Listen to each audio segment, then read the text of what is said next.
नमस्ते, मैं अविनाश। आप सबका टाइम एंगल ट्रेडिंग में स्वागत करता हूं। शुक्रवार को बैंक निफ्टी का क्लोजिंग मिला था 42,962। शुक्रवार को एक अच्छा टॉप बना के अराउंड 43,339 का टॉप बना के अच्छा सेलिंग का प्रेशर बैंक निफ्टी में दिखा। वहां से 42,860 तक लो किया और वहाँ पे 42,962 में जाके क्लोज हो गया। एक्चुअली शुक्रवार को एक अच्छा बाय ट्रिगर आया था, मतलब ये बाय ट्रिगर आया था करीबन गुरुवार को आया था। गुरुवार को बाय ट्रिगर आने के बाद शुक्रवार को एक वापस सेल ट्रिगर आया था। सेल ट्रिगर आया था, लेकिन मैं एक्चुअली ये सेल ट्रिगर इसमें अपडेट नहीं कर पाया, टेलीग्राम में अपडेट नहीं कर पाया क्योंकि मैं बाहर गया था। तो एक्चुअली शुक्रवार को अगर आप देखेंगे तो पहला हाफ एन आवर का जो हाई और लो था, तो हाफ एन आवर का जो हाई था वहाँ से तो ऊपर कुछ एक्टिविटी नहीं दिखी, लेकिन लो जो था हाफ एन आवर का, इसमें मैंने सिर्फ ये जो फर्स्ट बार जो है उसका स्पाइक है इसके लिए उसको नहीं पकड़ा, बल्कि मैंने ये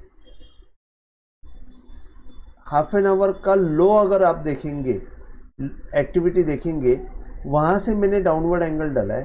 तो डाउनवर्ड एंगल डालने के बाद आप देखेंगे कि यहाँ पे एग्जैक्टली यहाँ पे सेल सिग्नल आया। यहाँ पे एग्जैक्टली सेल सिग्नल आया और सेल सिग्नल आने के बाद ये एंगल जो है, ये एंगल क्रॉस हुआ ही नहीं। दिन भर उसने बहुत कोशिश की क्रॉस करने की, लेकिन वो हुआ ही नहीं। तो इसमें क्या होता है कि अपॉर्चुनिटी कैसे आती है कि यहाँ पे एक रेजिस्टेंस आ जाता है, वहाँ पे हम लोग सेल कर सकते हैं। वापस एक बार रेजिस्टेंस आया, वहाँ पे आप सेल कर सकते हैं। तीसरी बार रेजिस्टेंस आया, वहाँ पे भी आप सेल कर सकते हैं। लेकिन यहाँ पे क्या है, एक एडवांटेज ऐसा रहता है कि यहाँ पे कम से कम स्टॉप लॉस रहता है। हमको पता रहता है कि अगर ये क्रॉस एंगल हो गया तो वहाँ पे आपको सेलिंग से हट जाना है और बाइंग की तरफ जाना है। तो यही एडवांटेज है बैंक डाउनवर्ड टाइम एंगल का, जहाँ पे वो रेजिस्टेंस प्रोवाइड करता है और परफेक्ट सेल सिग्नल यहाँ पे जनरेट हो चुका है।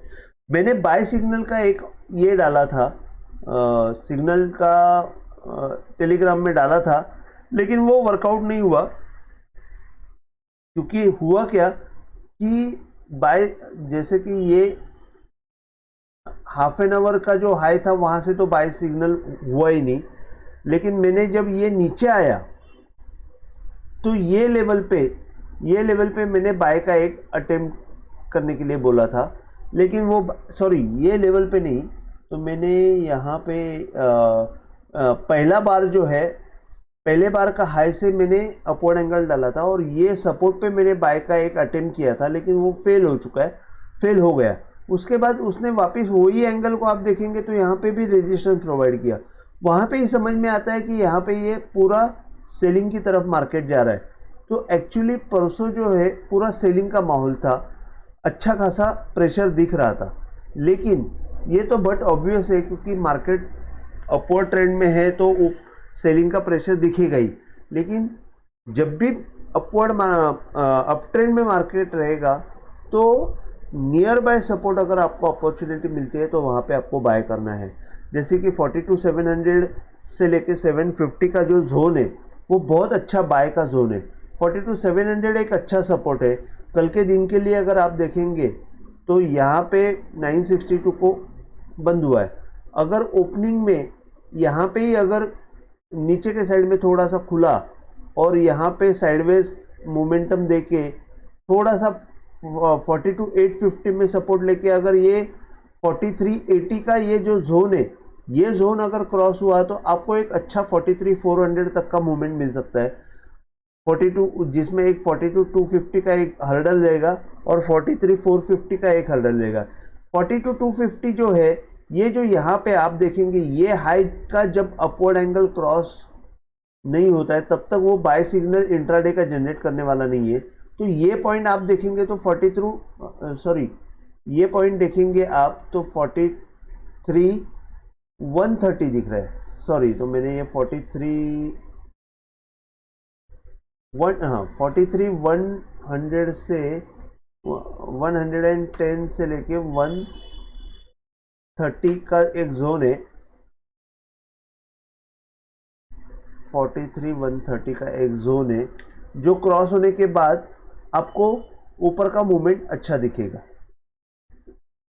और ये जो क्रॉस होने के बाद आपको यहाँ से ये 43 250 का एक जोन आएगा, और बाद में अपवर्ड एंगल का मोमेंटम का अगर आप देखेंगे, ये जो हाई से अपवर्ड एंगल देखेंगे तो ये 462 आता है, तो मैंने 450 डाल दिया है।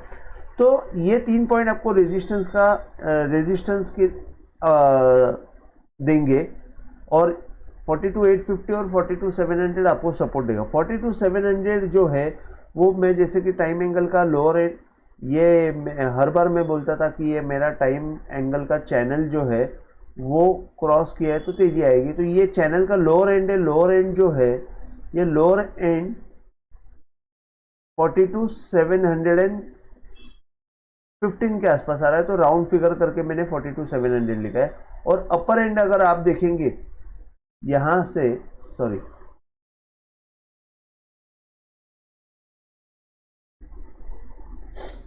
यहाँ ये टॉप से जब मैंने अपवर्ड एंगल डाला तो यहाँ पे एग्जैक्टली ये अगर एंगल आप देखते हैं तो यहाँ पे एग्जैक्टली एक बाई सिग्नल आया था, जनरेट हुआ था, और ये बाई सिग्नल जनरेट होने के बाद यहाँ पे वापस एक सेल सिग्नल जनरेट हुआ था।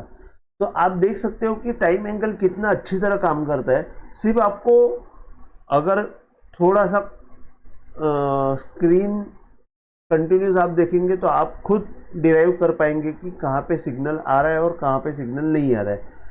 तो कल का ये मैंने सपोर्ट और रेजिस्टेंस दे दिया है। सिर्फ इतना ही कहना चाहता हूँ कि मार्केट अप ट्रेंड में है, नीचे के साइड में अगर मार्केट मिलेगा तो आपको अपॉर्चुनिटी है बाय का। तो आज के लिए बस इतना ही। आपको अगर वीडियो पसंद आए तो प्लीज़ शेयर कीजिए, लाइक कीजिए और सब्सक्राइब कीजिए। Thank you.